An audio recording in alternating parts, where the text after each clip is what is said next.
Now today I will discuss the accounting treatment in debtors method, supply of goods at invoice price. Debtors method में accounting treatment जब head office goods को invoice price पे send करता है, उसके बाद हम पढ़ेंगे कॉन्सेप्ट ऑफ लोडिंग, उसको कैसे कैलकुलेट करते हैं और फिर कुछ एग्जांपल्स देखेंगे उसको कैलकुलेट करने के लिए। Good morning friends, I am Akanksha Tiwari from Thakur publication. We were lastly discussing the topic of this book financial accounting UP BCom second semester. In this book I was particularly discussing about the unit 3 chapter branch accounts, and in this unit I have lastly discussed the accounting of branch account under various method. In this I have discussed the debtors method.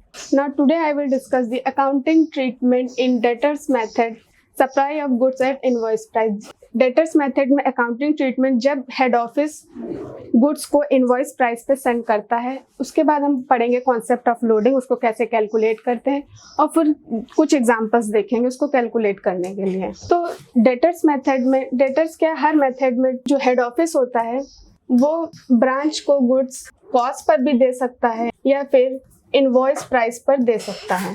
Debtors method हो या फिर stock and debtors method हो या फिर final accounts हो, तीनों ही case में head office जो है वो ब्रांच को कॉस्ट पर भी गुड्स भेज सकता है और इनवॉइस प्राइस पर भी भेज सकता है। हमने पिछले वीडियो में कॉस्ट प्राइस पर जब हेड ऑफिस ब्रांच को कॉस्ट प्राइस पर गुड्स भेजेगा उसका ट्रीटमेंट देखा था कि उसका अकाउंटिंग ट्रीटमेंट कैसे करते हैं। आज हम देखेंगे इनवॉइस प्राइस पर अगर गुड्स भेज रहा है हेड ऑफिस तो क्या करते हैं। इनवॉइस प्राइस क्या होता है पहले ये देख लेते हैं। Invoice price is equal to cost price plus profit. तो जो हम ब्रांच अकाउंट प्रिपेयर करते हैं उसमें जो स्टॉक अपीयर होता है वो हमारा इनवॉइस प्राइस पे अपीयर होता है। इसमें हमारा प्रॉफिट भी इंक्लूड होता है और जब हमें एग्जैक्ट प्रॉफिट या लॉस निकालना है तो उसके लिए हमें इस प्रॉफिट के एलिमेंट को रिमूव करना पड़ेगा या एडजस्ट करना पड़ेगा, तभी हमारा एग्जैक्ट प्रॉफिट या लॉस आ सकता है। अब थ्योरी पार्ट पर चलते हैं, देखते हैं कि supply of goods at invoice price क्या होता है। वैसे तो जो हेड ऑफिस होता है वो अपनी ब्रांच को गुड्स हमेशा कॉस्ट प्राइस पर ही भेजती है, लेकिन कुछ सर्कमस्टांसेस हो सकते हैं जब हेड ऑफिस गुड्स भेजती है at a price higher than the cost price, जिसको हम इनवॉइस प्राइस बोलते हैं। इस इनवॉइस प्राइस में हमारा प्रॉफिट इंक्लूडेड होता है। तो ये जो सिस्टम है supplying of goods at invoice price, ये हमारा कंट्रोल पॉइंट ऑफ व्यू से बहुत ही ज़्यादा इम्पॉर्टेंट होता है जब हेड ऑफिस को उसकी प्राइसिंग स्ट्रेटजीज पे बहुत कंट्रोल रखना होता है। अब देख लेते हैं कि ये importance of supplying goods at invoice price. Head office जब इनवॉइस प्राइस पे गुड्स सेंड करता है तो उसके क्या क्या इम्पोर्टेंस है। पहली चीज़ तो ये इंश्योर करता है कि ब्रांचेस हमारी प्राइसिंग स्ट्रेटजीज को फॉलो कर रही हैं। फिर ये देखता है कि having better control over the prices of goods sold by branches किस प्राइस पे गुड्स को सोल्ड कर रही हैं उस पर बेटर कंट्रोल करने के लिए भी इनवॉइस प्राइस पे भेजा जाता है। फिर ये इनवॉइस प्राइस कब बेनिफिशियल होता है, जब हमारे गुड्स स्टैंडर्ड टाइप के हों, प्री पैक्ड हो और उनके जो प्राइसेस हैं उनमें फ्लक्चुएशंस बहुत कम होता हो। पेरिशेबल नेचर के गुड्स जो होते हैं उनके लिए भी इनवॉइस प्राइस बेस्ट होता है। इसके अलावा जब हेड ऑफिस ये नहीं चाहता है कि ब्रांचेस ये जाने कि हम कितना प्रॉफिट अर्न कर रहे हैं, इसके लिए वो गुड्स इनवॉइस प्राइस पे भेज सकती है। अगर ब्रांचेस को पता चलेगा कि ये इतना प्रॉफिट अर्न कर रही है तो वो ज़्यादा प्रॉफिट इनसे क्लेम कर सकते हैं कि आप इतना अर्न कर रहे हैं तो हमें भी इसका पार्ट मिलना चाहिए। इसके अलावा जब हेड ऑफिस ये नहीं चाहती है कि जो ब्रांच है उनके एम्प्लॉयज या फिर वहाँ के मैनेजर कोई भी हमसे उस प्रॉफिट में हिस्सा मांगे कि आपका प्रॉफिट इतना है तो हमें इतना रिम्यूनरेशन मिलना चाहिए, ऐसा वो क्लेम ना कर सके, इसलिए भी वो इनवॉइस प्राइस पे भेजती है। इससे ब्रांचेस को प्रॉफिट का पता नहीं चलता है कि हेड ऑफिस कितना प्रॉफिट अर्न कर रही है। उसके बाद जो इनवॉइस प्राइस मेथड है ये ऑलमोस्ट सिमिलर होता है कॉस्ट प्राइस मेथड से। इसमें भी सेम अकाउंट बनते हैं, सेम तरीके से बनते हैं, सिर्फ डिफरेंस किस चीज़ में है, इन 2 पॉइंट्स में। जो स्टॉक से रिलेटेड जर्नल एंट्रीज जितनी भी होती हैं, ओपनिंग स्टॉक हो गया, गुड्स सेंड टू ब्रांच हो गया, goods return to head office या फिर क्लोजिंग स्टॉक हो गया, इसमें हम जो गुड्स को शो करते हैं वो इनवॉइस प्राइस पे शो करते हैं, ना कि कॉस्ट प्राइस पे। इसके अलावा हमें एडजस्टमेंट करनी पड़ती है कुछ, क्योंकि स्टॉक में हमारा प्रॉफिट इंक्लूडेड है, वो प्रॉफिट हमें निकालना पड़ेगा वहाँ से रिमूव करना पड़ेगा। उसके लिए हमें कुछ एडिशनल एंट्रीज पास करनी होती हैं। तो हम देख लेते हैं कि कौन कौन सी एंट्रीज हमें पास करनी है। जैसा कि अभी हमने देखा कि स्टॉक के ही केस में हमारी लोडिंग आती है। जहाँ कहीं भी स्टॉक का जिक्र होगा वहाँ पर लोडिंग हमें एडजस्ट करनी पड़ेगी। अब जैसे ओपनिंग स्टॉक हो गया, ओपनिंग स्टॉक हमारे ब्रांच के डेबिट साइड में शो होता है। जो हम लेजर बना रहे थे पहले हमने देखा था कि 2 ओपनिंग बैलेंस स्टॉक दिखाते हैं, तो वो जो ओपनिंग स्टॉक होता है वो डेबिट साइड में दिखाते हैं। तो इसमें जो भी हमारा प्रॉफिट इंक्लूडेड है उसको एडजस्ट करने के लिए हमें इसको अपोजिट साइड में दिखाना पड़ेगा, मतलब क्रेडिट साइड में दिखाना पड़ेगा। और जो ओपनिंग स्टॉक या क्लोजिंग स्टॉक होता है इसको हम स्टॉक रिजर्व से डिनोट करते हैं। जब हम इसको एडजस्ट करेंगे इसकी लोडिंग को तो हम इसको स्टॉक रिजर्व शो करेंगे। अब देख लेते हैं गुड्स सेंट टू ब्रांच, इसका ट्रीटमेंट क्या होता है। जैसे हमने ब्रांच अकाउंट बनाया था तो हमने देखा था कि ये भी डेबिट साइड का हमारा आइटम है। इसके भी प्रॉफिट को एडजस्ट करने के लिए हमें अपोजिट साइड में शो करना पड़ेगा, मतलब क्रेडिट साइड में शो करना पड़ेगा। लेकिन इसमें हम शो करते हैं goods sent to branch account. इसको डेबिट साइड में शो कर दिया, ये डेबिट साइड का आइटम है, इसको हमने क्रेडिट में शो कर दिया तो हमारा ये रिमूव हो जाएगा इसमें का प्रॉफिट। उसके बाद to remove profit loaded in the goods return by branch to head office, जो गुड्स रिटर्न करती है ब्रांच हेड ऑफिस को उसको हम क्रेडिट साइड में शो करते हैं।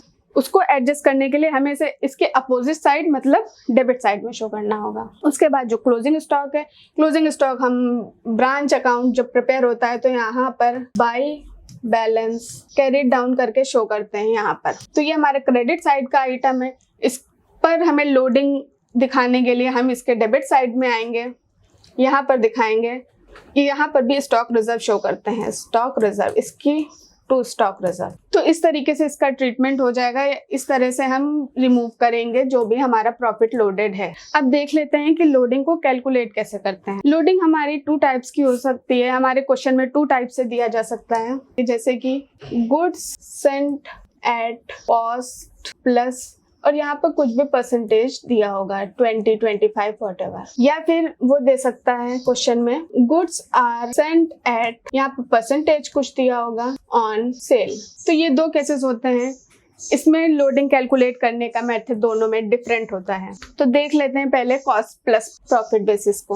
इसको सिंपली हम कैलकुलेट कर सकते हैं, जो भी हमारा परसेंटेज दिया हुआ है डिवाइडेड बाय 100 प्लस जो भी परसेंटेज है, ये हमारा जो भी निकल के आएगा इसको हमें जिसकी भी लोडिंग कैलकुलेट करनी, मान लीजिए ओपनिंग स्टॉक की कैलकुलेट करनी है तो इसका हम इनवॉइस प्राइस लिखेंगे मल्टीप्लाइड बाय जो भी ये अमाउंट आएगा वो लिख देंगे यहाँ पर और कैलकुलेट करके हमारी लोडिंग आ जाएगी, उसको शो करेंगे। अब इसको एक एग्जांपल के थ्रू देख लेते हैं। जैसे कि इनवॉइस प्राइस हमारा दिया गया है 5000, इनवॉइस प्राइस है हमारा 5000, cost profit on cost price है 25%, multiplied by 25 divided by 100 plus 25, तो ये हो गया 25 बाई 125 1/5। तो 5000 को 1/5 से करेंगे तो ये हमारा 1000 स्टॉक रिजर्व आ जाएगा। इसको हम यूनिटरी मेथड से भी देख लेते हैं, क्योंकि अगर उससे समझ लेंगे तो हमें फॉर्मूला याद करने की ज़रूरत नहीं पड़ेगी। बाकी ये अपनी अपनी चॉइस होती है कि किसको रटना पसंद है और किसको समझना। तो ये 100 मान लेते हैं हमारा कॉस्ट प्राइस, हमेशा 100 मान लेंगे कॉस्ट प्राइस को।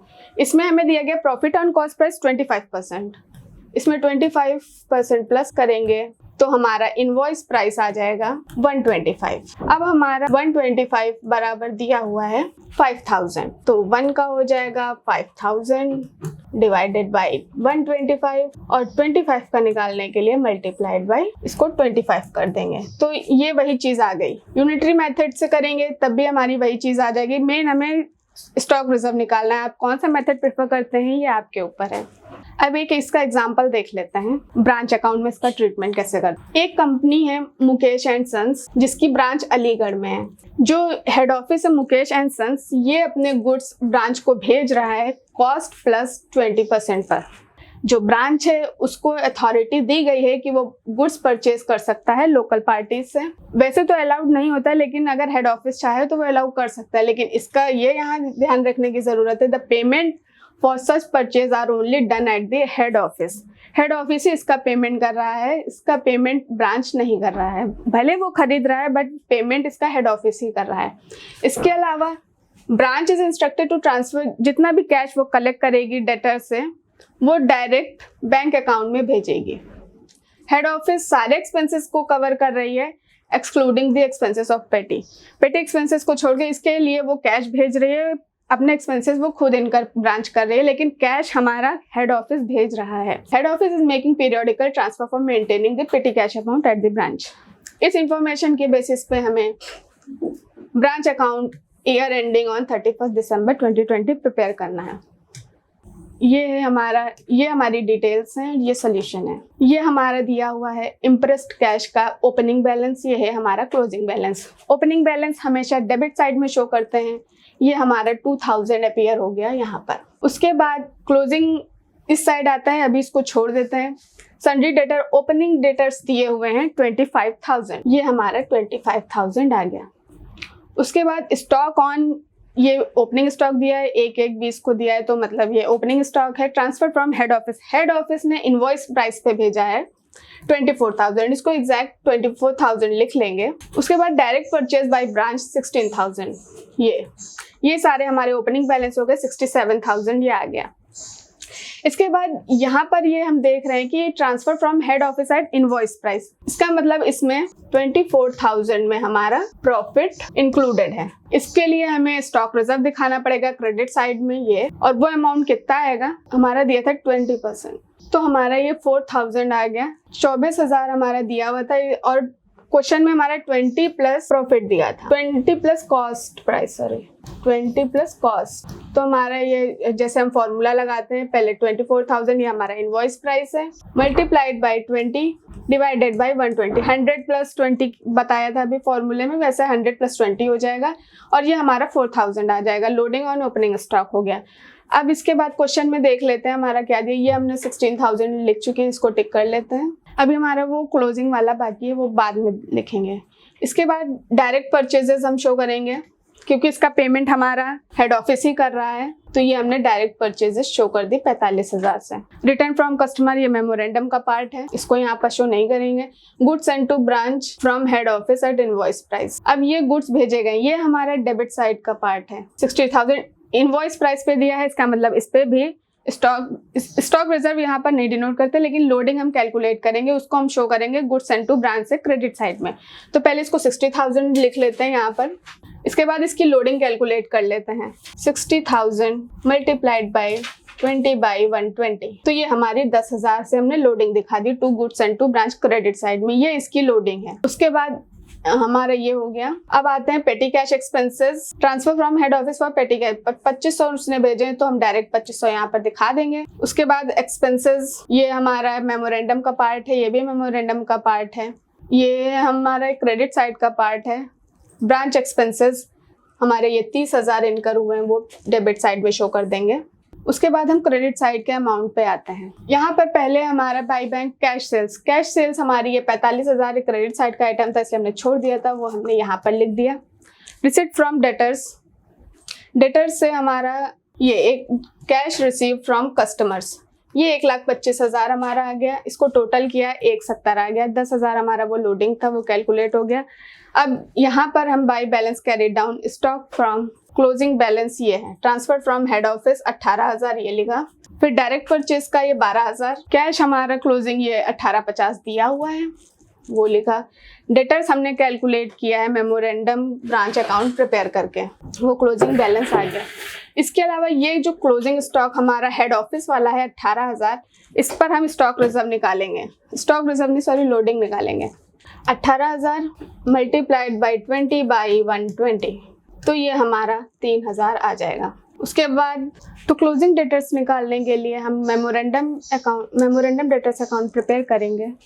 तो memorandum branch debtors account prepare करेंगे। ओपनिंग बैलेंस हमारा 25,000 क्वेश्चन में दिए। क्रेडिट सेल्स हमारी 1,30,000 क्वेश्चन में ही थी।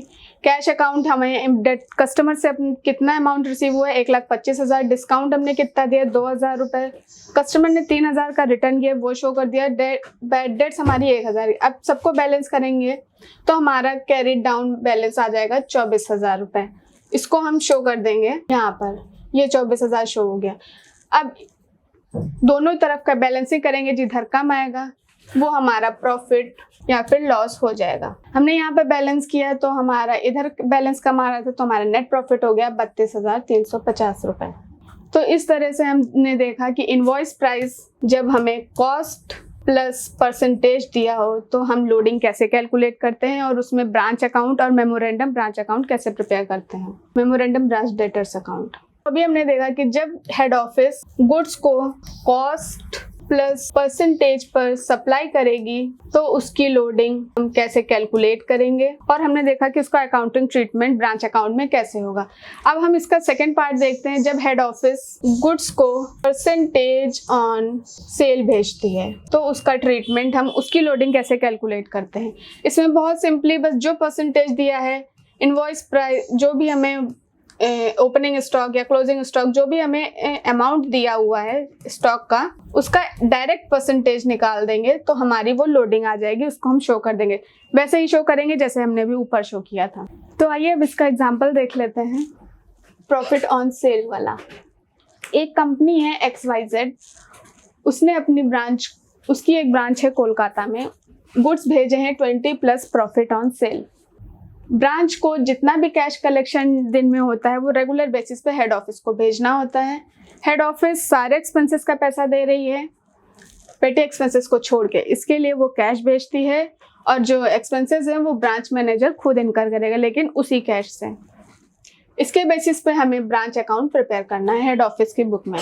तो देख लेते हैं डिटेल्स क्या क्या गिवन है, उसके बेसिस पे फिर हम सोल्यूशन करेंगे। तो ये हमारा ओपनिंग स्टॉक इनवॉइस प्राइस पे दिया है 30,000 रुपए। इसको ओपनिंग स्टॉक लिखा, लेकिन ये इनवॉइस प्राइस है, इसका मतलब इस पे स्टॉक रिजर्व लगेगा, लोडिंग कैलकुलेट करनी पड़ेगी। तो ये स्टॉक रिजर्व, इस पे प्रॉफिट ऑन सेल से इसलिए डायरेक्टली परसेंटेज ही हम लगा देंगे। 30,000 पे 20% लगा दिया, 6,000 हमारा ये स्टॉक रिजर्व में शो हो गया। उसके बाद हमारा डेटर्स, ओपनिंग डेटर्स हमारे 18,000 रुपए यहाँ लिख दिया। ओपनिंग कैश हमारा 800 रुपए है। फर्नीचर हमने जैसा कि देखा था कि हम असेट के भी ओपनिंग बैलेंस को शो करते हैं, तो हमने ये फर्नीचर 3,000 शो कर दिया। सबको टोटल किया 51,800 आ गया। उसके बाद हमारा ये goods invoice from head office, head office ने भेजे हैं 1,60,000 के गुड्स, वो हमने यहाँ शो कर दिया, डेबिट साइड का आइटम है। इस पर हमें फिर से लोडिंग कैलकुलेट करनी पड़ेगी। 1,60,000 का डायरेक्ट 20% शो कर दिया, 32,000 रुपए। क्योंकि ये प्रॉफिट ऑन सेल है इसलिए डायरेक्टली हम परसेंटेज निकाल लें। अगर ये कॉस्ट वाला होता तो हम इसको एज डायरेक्ट ना निकाल के 1,60,000 divided by multiplied by 20 divided by 120 ये करते, तब हमारी लोडिंग आती। लेकिन ये प्रॉफिट ऑन सेल है तो डायरेक्टली परसेंटेज ही निकाल देंगे, हमारा 32,000 रुपए आ गया। उसके बाद हमारा ये आइटम हो गया goods return to head office 2,000। ये हमारा क्रेडिट साइड का आइटम है, गुड्स रिटर्न, ये 2,000 रुपए ये यहाँ पर हो गया। अब फिर से गुड्स की बात हो रही है, स्टॉक की बात हो रही है, तो मतलब फिर से हमें लोडिंग कैलकुलेट करनी पड़ेगी। इसकी लोडिंग डायरेक्ट 2,000 को 20%, क्योंकि प्रॉफिट ऑन सेल दिया है इसलिए डायरेक्टली निकाल देंगे, ये हमारा 400 रुपए आ गया। गुड्स रिटर्न बाय डेटर्स, ये हमारा थर्ड पार्टी ट्रांजैक्शन है, इसका पार्ट नहीं है, ये मेमोरेंडम में जाएगा। उसके बाद कैश रिसीव फ्रॉम डेटर, ये हमारा क्रेडिट साइड का पार्ट है, ये हमने 60,000 शो कर दिया। उसके बाद कैश सेल्स हमारी 1,00,000 रुपए है, वो हमारी यहाँ आ गई, टोटल किया 1,60,000 आ गया। उसके बाद डिस्काउंट अलाउड टू डेटर्स, ये भी हमारा मेमोरेंडम का पार्ट है, यहाँ का नहीं, memorandum branch debtors account. Expenses paid by head office, ये हमारे डेबिट साइड में आएगा, ये रेंट 1,800, 3,200 और ये 800, ये तीनों अमाउंट आ गए। उसके बाद पेटी expenses paid by branch, branch जो भी एक्सपेंस करेगा उसको हमें डायरेक्ट शो नहीं करना होता है, वो ब्रांच अकाउंट में रिकॉर्ड नहीं होता है, लेकिन हमें क्लोजिंग बैलेंस ऑफ कैश दिखाने के लिए इसका जो इफेक्ट होगा वो हमें डायरेक्ट यहाँ पर दिख जाएगा जब हम क्लोजिंग कैश दिखाएंगे। तो इसको अभी छोड़ देते हैं। डेप्रिसिएशन भी हम डायरेक्ट नहीं दिखाते हैं, जब क्लोजिंग फर्नीचर दिखाएंगे तो उसमें माइनस करके ऑलरेडी दिखाएंगे। उसके बाद स्टॉक ऑन 31 मार्च, मतलब ये क्लोजिंग स्टॉक, वो भी इनवॉइस प्राइस पे है, तो पहले हम स्टॉक ये 28,000 से लिख लेंगे। उसके बाद इस पर लोडिंग कैलकुलेट करेंगे, 28,000 का डायरेक्टली 20% निकाला, ये 5600 आ गया। उसके बाद देख लेते हैं कि डेटर्स, हमारे डेटर्स, इसको हमें कैलकुलेट करना है, अभी हम देखेंगे इसको कैसे कैलकुलेट करेंगे। इसके लिए हमें memorandum branch debtors account prepare करना पड़ेगा, जो भी हमारे थर्ड पार्टी ट्रांजैक्शन है उनको रिकॉर्ड करके। ये 800 रुपए हमारा ओपनिंग बैलेंस था, फिर हमने ये 600 रुपए इनकर किए हैं एक्सपेंसेस के, ये हमने माइनस किया, तो इसका इफेक्ट हमें नेट इफेक्ट दिख गया कि एक्सपेंसेस कितने इनकर करें। 600 यहाँ पर, ये हमारा 200 रुपए आ गया क्लोजिंग कैश। उसके बाद फर्नीचर, हमारा ओपनिंग फर्नीचर था 3,000 रुपए का, इस पर डेप्रिसिएशन लगा है 10% का, तो 3000 का 10% होता है 300, तो ये हमारा 2700 आ गया। ये हमारा टोटल बैलेंस कैरी डाउन है। लेकिन अभी हमें डेटर्स का अमाउंट कैलकुलेट करना है, तो मेमोरेंडम ब्रांच डेटर्स अकाउंट देख लेते हैं। ओपनिंग बैलेंस हमारा 18,000 दिया हुआ था क्वेश्चन में। क्रेडिट सेल्स हमारी यहाँ दिख रही है 60,000 रुपये। Cash receive from debtors question में ये गिवन है 60,000 रुपये से। उसके बाद सेल्स रिटर्न कस्टमर ने कितना वापस किया, वो 960 रुपये का वो शो कर दिया। उसके बाद डिस्काउंट अलाउड 160 रुपये क्वेश्चन में दिया था। सबको बैलेंस करेंगे, ये हमारा क्लोजिंग बैलेंस ऑफ डेटर्स आ जाएगा, तो इसको हम शो कर देंगे यहाँ पर। ये डेटर्स हमारा 16,880 कैलकुलेट हो गया। तो इसको सबको टोटल करेंगे 47,780 आएगा। दोनों साइड बैलेंस करेंगे, हमारा नेट प्रॉफिट आ रहा है 24,180 रुपये। तो ऐसे हमने देखा कि इनवॉइस प्राइस जब हेड ऑफिस गुड्स भेजती है इनवॉइस प्राइस पे, तो हमारा अकाउंटिंग ट्रीटमेंट क्या होता है, हम कैसे उसमें लोडिंग कैलकुलेट करते हैं। और हमने इनवॉइस प्राइस में भी दोनों केस देखे, कॉस्ट प्लस परसेंटेज और परसेंटेज ऑन सेल्स। तो आई होप आप लोगों को ये समझ में आया होगा जो आज डिस्कस हुआ है। Okay friends, that's all for today. ऐसे ही अगर आप एग्जाम्पल और एक्सेस करना चाहते हैं तो हमारी बुक आप परचेस कर सकते हैं, financial accounting UP BCom second semester. इस बुक को आप परचेस करने के लिए नीचे डिस्क्रिप्शन बॉक्स में देख सकते हैं। हमारी जो बुक है ये अदर सोशल मीडिया पर भी अवेलेबल है, फ्लिपकार्ट, अमेजॉन और भी कई सारे। Thank you.